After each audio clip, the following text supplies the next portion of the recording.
So today is day 12 of 30 days where I'm sharing ideas and experiences from my book, Heal My Voice, An Evolutionary Woman's Journey.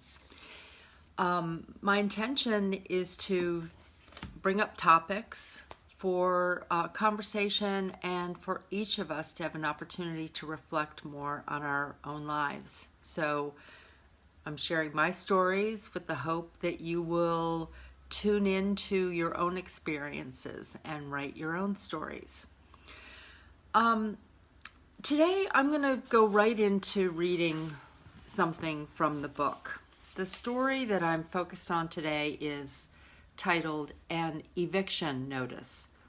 And with that simple action, I began to find my way. One of the topics in here is vulnerability as power, and the question of the day is, what does your soul want to experience?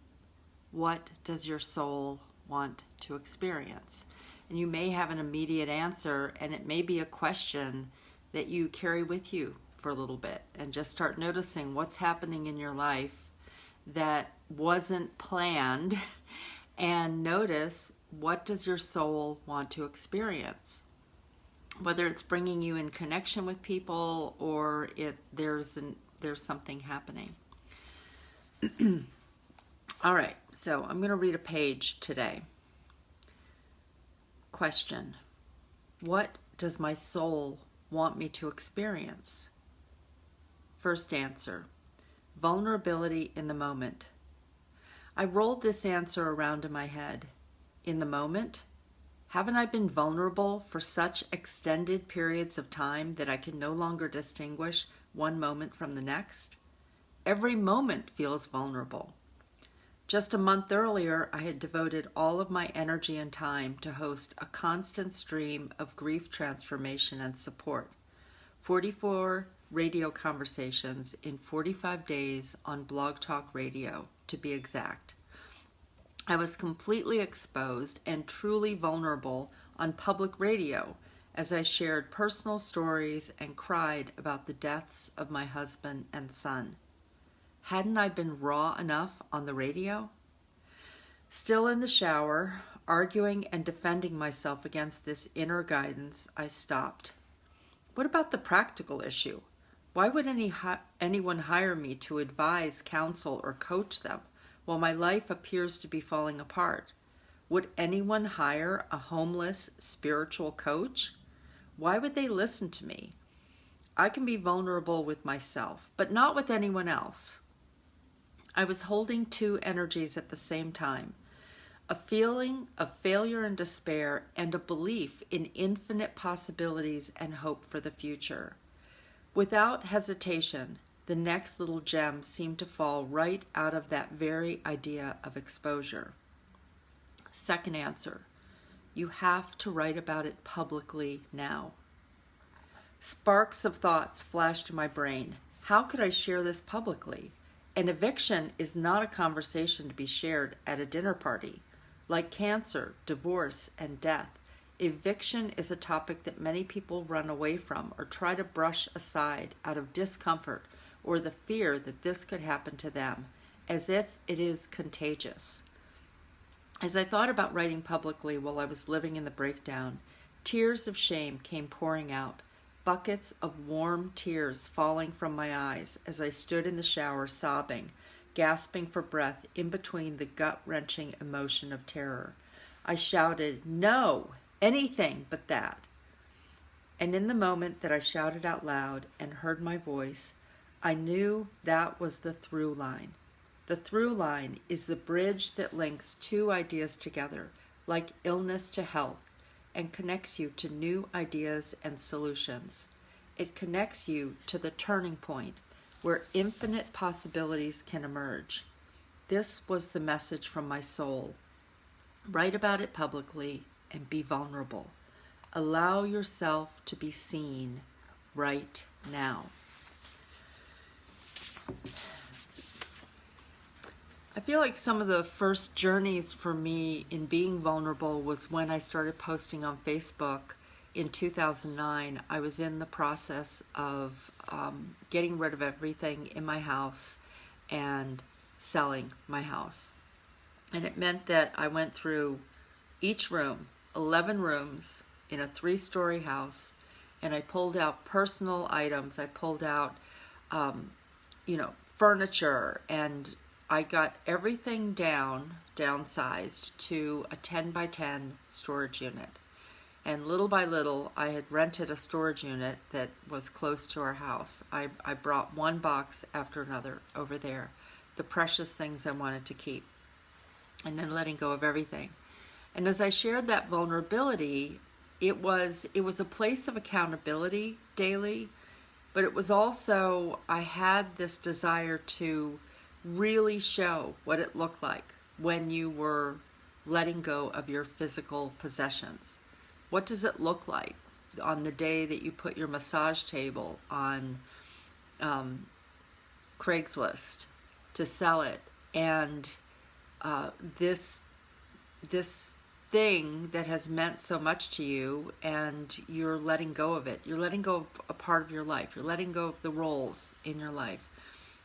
And it felt like this, when I was on the edge of eviction for 18 months, which came out of somebody else's bankruptcy, that I was in the trickle effect of that. And it's like, so, okay, so that happened. That was an experience. But that vulnerability and starting to talk about it while it was happening gave other people permission to share things too. And so when we have this image of like, oh, life is perfect and everything's great, and look at my happy photos on Facebook, it's like, yeah, but life is multifaceted. And I feel like the place where I was stuck at an early point in my life was where I judged things as right or wrong. I judged situations as judged people about what was going on in their lives. And these different things that have happened have, really shown me that they're just experiences. One woman experiences pregnancy. One woman experiences infertility. And her partner is there for the ride of that, either the pregnancy or the infertility. Their experiences, they are soul callings for us to learn about ourselves, it's like, now I ask myself, what can I learn about myself in this situation? So when I was at that place where I received the first warning, the first eviction notice, I thought, well, what do people do? And I started walking around the apartment complex, and I noticed, oh, quite a few of my neighbors got an eviction notice today. That was one thing. I went to the court, and I talked about, well, what do people do when they receive a notice? And I just treated it as an experience. Believe me, there were highs and lows with it.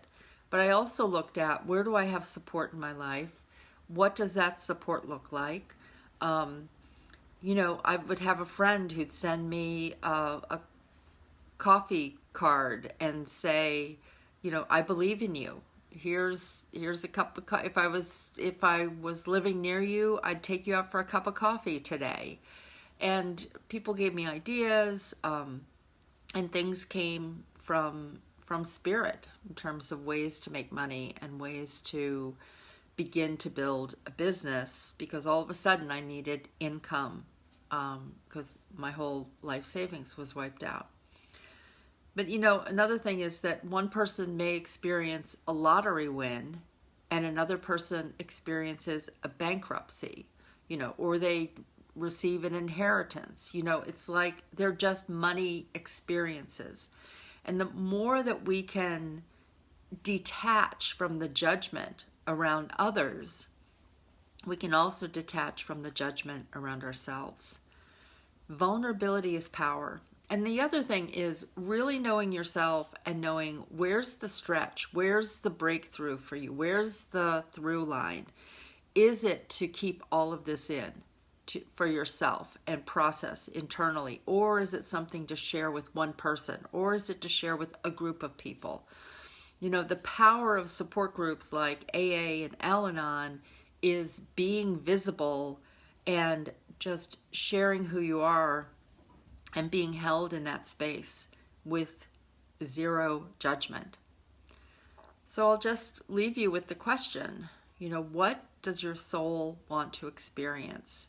And start to walk through your life this week, this month, with this idea of everything that's happening to you is soul-driven, is just an experience of life. It doesn't make you a good person or a bad person. It doesn't mean you're right or wrong. It's an experience. All right, I'll leave you with that. What does your soul want to experience?